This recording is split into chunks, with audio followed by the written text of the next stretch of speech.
Introducing Rivet's new Job Status Buckets. Users with access to the Manage Organization page are able to group their job statuses into buckets.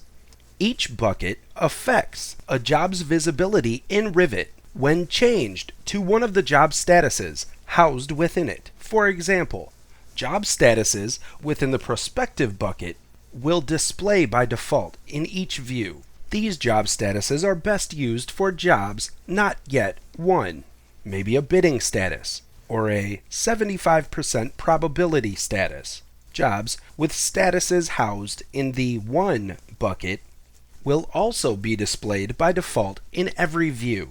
Jobs with a status of in progress or active, for example, are best suited for the won bucket.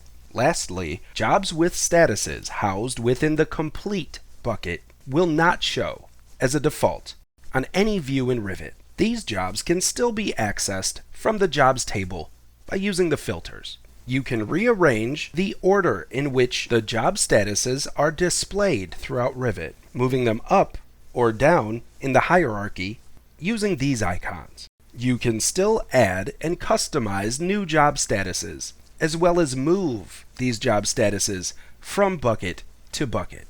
If you have any questions, please don't hesitate to reach out to Rivet's customer success team, and I hope the rest of your day is great.